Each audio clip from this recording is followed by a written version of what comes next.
एका 30 वर्षाच्या वकील महिलेने 14 वर्षाच्या मुलासोबत लग्न केलं. एक 30 वर्षाची प्रसिद्ध वकील आणि एक 14 वर्षाचा अनाथ मुलगा आणि त्यांचं लग्न. असं नातं ज्याला समाजाने पाप म्हटलं, कायद्याने गुन्हा ठरवलं. पण जेव्हा ही केस कोर्टात गेली त्यानंतर देशात एकच खळबळ उडाली. एका अल्पवयीन मुलासोबत लग्न कसं शक्य आहे यावर कोर्ट काय म्हणालं. एक प्रसिद्ध वकील, सर्व कायद्याचं ज्ञान असताना एका 14 वर्षाच्या मुलाबरोबर तिनं लग्न कसं केलं. या एका घटनेने संपूर्ण देशात एक मोठी खळबळ उडाली. संपूर्ण समाज या महिलेच्या विरोधात गेला होता. जेव्हा काही समाजसेवकांनी या महिलेविरुद्ध कोर्टात केस केली तेव्हा कोर्टाने जो निर्णय दिला तो आणखीनच आश्चर्यकारक होता. कोर्टाने जेव्हा या महिला वकीलला याचं कारण विचारलं तेव्हा तिने जे कारण सांगितलं ते ऐकून कोर्टामध्ये बसलेले सगळे वकील हादरले. मग ती महिला ही कोर्ट केस जिंकली का? कोर्टाने त्यांचं नातं मान्य केलं का? तिचं नेमकं असं कोणतं कारण होतं की तिने अल्पवयीन मुलाबरोबर लग्न केलं? ही केस इतकी का गाजली? चला संपूर्ण सविस्तर माहिती घेऊ या व्हिडिओमध्ये. जर तुम्ही चॅनलवर नवीन असाल तर कलम 302 या मराठी चॅनलला लगेच सबस्क्राईब करा. 30 वर्षाच्या वकील महिलेने 14 वर्षाच्या मुलासोबत लग्न केलं आणि जेव्हा त्यांची ही केस कोर्टात गेली तेव्हा समोर आलं ते कारण की ज्या कारणामुळे त्या महिलेने या अल्पवयीन मुलासोबत लग्न केलं होतं. एके दिवशी उन्हाळ्याची दुपार होती. कोर्टाच्या त्या मोठ्या गजबजलेल्या हॉलमध्ये वकिलांची प्रचंड गर्दी होती. प्रत्येकजण आपापल्या फाईल्स आणि युक्तिवादाच्या तयारीत बुडालेला होता. पण याच गर्दीत एक असा चेहरा होता ज्याची ओळख बाकी सगळ्यांपेक्षा वेगळी होती. ती म्हणजे संध्या. संध्या ही प्रसिद्ध वकील होती जिचं वय फक्त 30 वर्ष होतं. पण तिचा आत्मविश्वास, तिची नजर, तिची चाल पाहून तिचा कुणी अंदाज लावू शकत नव्हतं की इतक्या कमी वयात या तरुणीने वकिलाच्या व्यवसायात प्रचंड मोठं नाव कमावलं होतं. लोक तिच्याबद्दल दबक्या आवाजात बोलायचे की संध्या केस जिंकण्यासाठी कोणत्याही थराला जाऊ शकते. पण सत्य काहीतरी वेगळंच होतं. ती सत्यासाठी, न्यायासाठी प्रत्येक श्वासाने लढत होती. कारण यामागे तिचं बालपण. तिने 30 वर्षाच्या आयुष्यात जेव्हा वकिली सुरू केली तेव्हापासून आजपर्यंत ती एकही केस हारली नव्हती. ती नेहमी सत्याच्या बाजूने, कायद्याच्या बाजूने लढायची. पण ती स्वतः कायद्याच्या विरोधात जाऊन एका अल्पवयीन वयाच्या मुलाबरोबर लग्न करणार होती आणि तिच्याच विरोधात केस ही कोर्टात उभी राहणार होती. आणि तेच कारण, जे कारण तिने याच्याशी लग्न करण्याचं होतं ते सगळ्या जगासमोर येणार होतं. तिचा इतिहास जर पाहिला तर तिने लहानपणीपासून खूप दुःख सोसलं होतं. तिनं त्या 14 वर्षाच्या मुलासोबत का लग्न केलं हा प्रश्न जेव्हा विचारला गेला तेव्हा तिचा इतिहास समोर आला. ती एकतर अनाथ होती. आईवडिलांचं छत्र लहान वयात हरपलं होतं.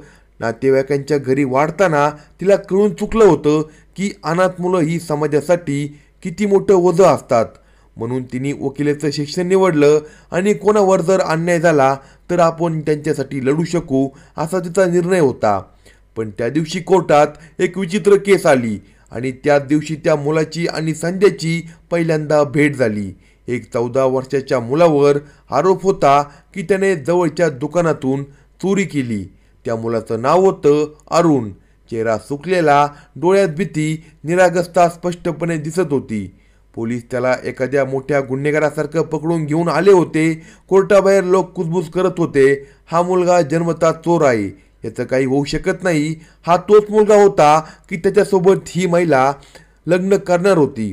पण तिला माहीत नव्हतं जेव्हा संध्याची नजर त्या महिला वकिलाची त्या मुलावर पडली तेव्हा तिचा विश्वास बसेना. इतका लहान निरागस दिसणारा मुलगा चोर कसा असू शकतो? तिच्या आतल्या आवाजाने तिला सांगितले. तिला असं वाटलं आपली आणि त्याची जन्मोजन्मीची ओळख आहे, आपलं काहीतरी वेगळं नातं आहे असं तिला जाणवलं. कारण की पुढे ती महिला काय करणार होती याची कल्पना तिला देखील नव्हती.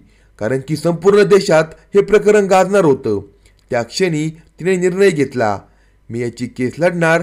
त्या मुलाच्या बाजूने कोर्टात सुनावणी झाली. मोफतपणे त्या मुलाच्या बाजूने ती केस लढत होती. सरकारी वकिलांनी अरुणला चोर सिद्ध करण्यासाठी मोठे मोठे दावे केले होते. ते म्हणाले हा मुलगा यापूर्वी छोट्या मोठ्या चोऱ्या करून पकडला गेला होता, त्याला कठोर शिक्षा मिळायला हवी. पण जेव्हा संध्या उभी राहिली तेव्हा संपूर्ण कोर्टात शांतता पसरली. ती म्हणाली, माय लॉर्ड, फक्त आरोप आणि अफवांच्या आधारावर एका मुलाला गुन्हेगार ठरवता येत नाही. अरुणचं कुटुंब व्यवस्थित नाहीये. त्याची आई देवघरी गेली, वडील दारूच्या नशेत असतात, हा मुलगा उपाशीपोटी रस्त्यावर भटकतो. आणि भुकेल्या मुलानं जर खरंच एखादा भाकरीचा तुकडा उचलला असेल तर त्याची ती मजबुरी होती, गुन्हा नाही. संध्याच्या युक्तिवादाने जज साहेबांना देखील विचार करायला भाग पाडलं. तिच्या शब्दात केवळ कायदा नव्हता, एक कळकळ होती, एक वेदना होती. अखेर कोर्टाने अरुणला निर्दोष मुक्त केलं. आदेश दिला की या मुलाला कोणत्या तरी सामाजिक संस्थेत किंवा जबाबदार व्यक्तीच्या देखरेखीखाली ठेवलं जावं. संध्या केस जिंकली, पण त्यानंतरच तिचा हा खरा एपिसोड सुरू होणार होता आणि ज्याची संपूर्ण जगात, देशात चर्चाच होणार होती. कोर्टातून बाहेर पडताना अरुणच्या डोळ्यात अश्रू होते. तो धावत आला, त्याने संध्याचे पाय धरले. तो म्हणाला, दीदी, आज तुम्ही नसता तर मी जेलमध्ये असतो, असं तो रडत म्हणाला. संध्याने त्याला उचललं, जवळ बसवलं. ती विचार करू लागली, या मुलाला आता कुठे पाठवायचं? सामाजिक संस्थेत पाठवणं म्हणजे तो पुन्हा एकटा होईल, असं होईल आणि तो पुन्हा चोरी करू शकतो. आणि अचानक तिच्या मनात एक विचार आला जो तिचं आयुष्य बदलणार होता. आणि पुढच्या 2 महिन्यात या नाट्यमय घटनेची सुरुवात होणार होती. ती म्हणाली, चल तू माझ्या घरी थांब. दुसऱ्या दिवशी तिने कोर्टात अर्ज केला. अरुणला तिच्या देखरेखीखाली राहण्याची परवानगी द्यावी. कोर्टाने तिची पार्श्वभूमी पाहून परवानगी दिली आणि अशा प्रकारे अरुण संध्याच्या घरी आला. अरुण खूप घाबरलेला असायचा. त्याला वाटायचं त्याला इथं आरडाओरड मिळेल, मार मिळेल. पण संध्याने त्याला नेहमी प्रेमाने वागवलं. तिने त्याला शाळेत घातलं, चांगले कपडे दिले. सगळ्यात महत्त्वाचं, त्याला जाणीव करून दिली की तो आता एकटा नाही. हळूहळू अरुणचं आयुष्य बदलू लागलं. त्याच्या चेहऱ्यावर भीती हळूहळू नाहीशी होत होती. इथे एक निरागस चमक येत होती. अभ्यासातही तो हुशार होता. तो मुलगा कालपर्यंत चोर म्हणून ओळखला जात होता, तो आज संध्यासारख्या प्रसिद्ध वकील सोबत राहून पूर्णपणे बदलला होता. आता इथेच खरी ठिणगी पडणार होती. पण जसा जसा अरुण बदलत होता तशी तशी समाजाची नजर बदलत होती. लोक कानाकोपऱ्यात कुजबूज करायचे, एक तरुण अविवाहित मुलगी आपल्या घरात 14 वर्षाच्या मुलाला ठेवते, नेमकं काय गडबड आहे? लोकांची कुजबूज सुरू व्हायची. संध्या अशा गोष्टीकडे दुर्लक्ष करायची, पण आतून तिला खूप त्रास व्हायचा. अरुणची निरागता तिला खूप आवडायची. कधी कधी तिला वाटायचं तिने आणि अरुणने सारखं दुःख भोगले. कदाचित या कारणामुळे ती त्याच्याकडे ओढली जात होती. आणि अरुण तोही संध्याला फक्त दीदी मानत नव्हता, तर त्याच्या मनात तिच्याबद्दल एक वेगळीच ओढ निर्माण झाली होती, जी त्यालाही समजत नव्हती. एके दिवशी शाळेत मुलांनी अरुणची चेष्टा केली, तू तर कोणा दीदीच्या घरी राहतोय, तुला आईवडील नाही. हे ऐकून अरुण घरी रडत आला. संध्याला बिलगला. संध्याने त्याचे अश्रू पुसले आणि म्हणाली, अरुण, आता मीच तुझ्यासाठी सर्व काही आहे. मी तुला कोणाची कमी भासून देणार नाही. आणि त्या क्षणी त्या दोघांमध्ये एक नातं जन्माला आलं, ज्याला नाव देणं सोपं नव्हतं. समाजाच्या भिंती उंच होत्या, पण हृदयाच्या भावना त्या भिंती तोडून पुढे जात होत्या. दिवस सरत होते. अरुण आता संध्यासोबत राहून पूर्ण बदलला होता. तो आता आत्मविश्वास बनला होता, पण वयाच्या या टप्प्यावर त्याचं मन भरकटत होतं. कधी त्याला वाटायचं की संध्याच त्याची पूर्ण दुनिया आहे. संध्याचं आयुष्य आता अरुणशिवाय अपूर्ण होतं. ती सकाळी उठून तिचा नाश्ता बनवायची, त्याला शाळेत पाठवायची, रात्री त्याच्या डोक्यावरून हात फिरून म्हणायची, तू एकटा नाही, मी तुझ्या सोबत आहे. पण हे नातं या समाजाला समजत होतं ना मान्य होतं. चर्चा आता अधिकच वाढल्या होत्या. लोक उघडपणे टोमणे मारू लागले होते. संध्याला या सगळ्यांची पर्वा नव्हती. पण जेव्हा अरुण तिच्या मांडीवर डोके ठेवून झोपायचा, तेव्हा तिचे सगळे प्रश्न सुटायचे. शाळेत मुलं त्याला अजूनही चिडवायचे, तुझी आई नाही, तुझी वकील दीदी आहे. एके दिवशी अरुणने संध्याला विचारले, दीदी, मी तुम्हाला आई म्हणू शकतो का? तुम्हाला मी आई म्हटलं तर सगळे मला बोलायचे बंद होतील. संध्या त्याच्या निरागसतेवर हसली, पण मनात विचार करत राहिली. खरं तर ती त्याच्यासाठी आईपेक्षा खूप काही बनली होती. वेळ पुढे सरकत होता. अरुण 15 वर्षाचा होणार होता. त्याची उंची, शरीरयष्टी झपाट्याने वाढत होती. आता शेजारच्या लोकांचे टोमणे अधिकच विषारी होत होते. काही जण तर थेट संध्याला विचारायचे, तुम्ही याला दत्तक घेतलंय का? कागदपत्र दाखवा, नाहीतर उद्या मोठी अडचण होईल. संध्याला या सगळ्यांची कंटाळा आला होता. एका रात्री ती अरुणला घेऊन गच्चीवर बसली. थंड हवा वाहत होती. अरुणने संकोच विचारला, दीदी, जर मला नेहमी तुझ्यासोबत राहायचं असेल तर संध्याचे झाले, तू नेहमीच माझ्यासोबत राहणार आहेस, यात काय विचारायचं? अरुण हळूच म्हणाला, नाही म्हणजे कायमचं जसं नवरा बायको राहतात तसं. हे ऐकून संध्या सुन्न झाली. ती अरुणच्या चेहऱ्याकडे पाहत राहिली. तिथे निरागसता होती आणि एक दृढ निश्चय होता. ती काहीच बोलली नाही, फक्त डोक्यावरून हात फिरून म्हणाली, तू अजून लहान आहे अरुण, तुला या गोष्टी समजत नाही. पण त्या रात्री संध्या ही तळमळत राहिली. तिच्या कानात फक्त अरुणचे शब्द घुमत होते.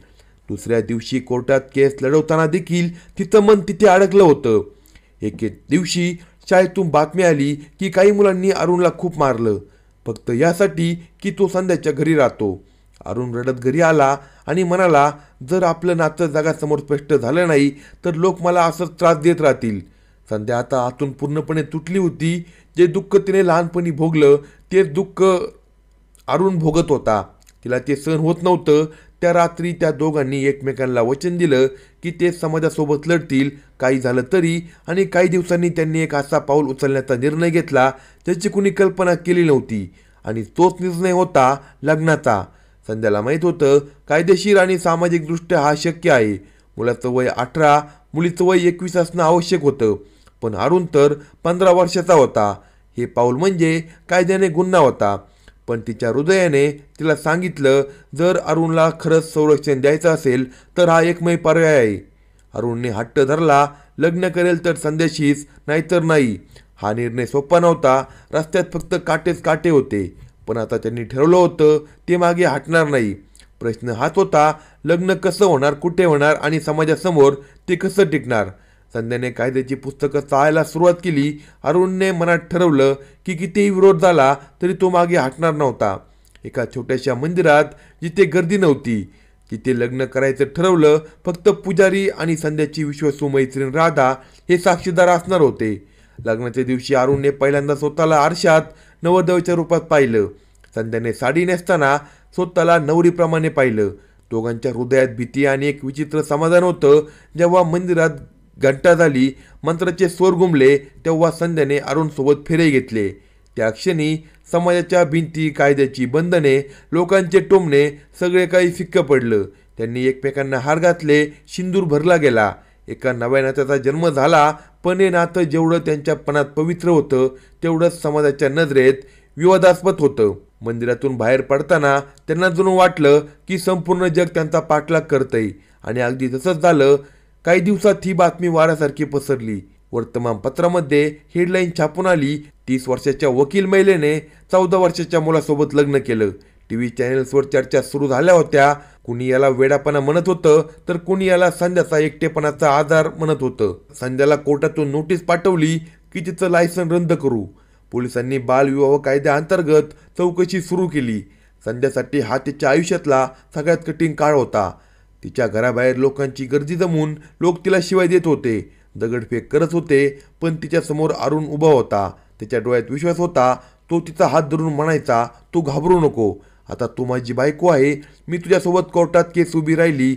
जज साहेबांनी दोघांना बोलावलं. जजने रागात अरुणला विचारलं, तुझं वय काय? अरुणने स्पष्टपणे उत्तर दिलं, माझं वय 15 वर्षे आहे. मग तुला माहीत नाही का, या वयात लग्न करणं कायद्याच्या विरोधात आहे. जज ओरडले. अरुणने छाती पुढे करून उत्तर दिलं, मला काही ते माहीत आहे सर, पण मला हेही माहीत आहे, जर मी संध्याशी लग्न केलं नसतं तर मी आज जिवंतच नसतो. मी स्वतःला संपवलं असतं. त्यांनी मला आईवडिलांसारखं सांभाळलं. समाज मला टोमणे द्यायचा. मला माहीत नव्हतं जर हे प्रेम हा आधार हा गुन्हा असेल तर मग मी तो स्वीकारतो. जे काही बोलण्याने काही क्षण शांत झाले. त्यांनी संध्याकडे पाहिलं. तुम्हाला कायदा माहीत आहे, तुम्ही हे लग्न का केलं? संध्याच्या डोळ्यात अश्रू वाहू लागले. माय लॉर्ड, मी जाणते कायद्याच्या वयाची मर्यादा आहे, पण कधी कधी कायद्यापेक्षा माणसाचं आयुष्य, त्याच्या भावना मोठ्या असतात. मी लहानपणी आईवडील गमावले. एकटेपणा काय असतो मी भोगलाय. अरुणनंही तेच भोगलंय. आणि म्हणून मी त्याला एक ओळख, एक सुरक्षा देण्यासाठी हा निर्णय घेतला. या घटनेनंतर मीडियामध्ये मोठी चर्चा झाली. महिला संघटनांनी संध्याला पाठिंबा दिला. कोर्टाने प्रकरणाची गंभीरता लक्षात घेऊन अरुणच्या शिक्षणावरची बंदी उठवली. जी संध्याची पहिली जीत होती. वेळ पुढे सरकत राहिला. अरुण 18 वर्षाचा झाला. आता त्याचं नातं कायदेशीरदृष्ट्या सिद्ध झाला होता. ज्या समाजाने त्याला शिवाय दिल्या तोच समाज त्याला आता हळूहळू सन्मान देऊ लागला. अशाच नवनवीन स्टोरी ऐकण्यासाठी कलम 302 या मराठी चॅनलला सबस्क्राईब करा आणि आपल्या प्रतिक्रिया कमेंट बॉक्समध्ये कळवा.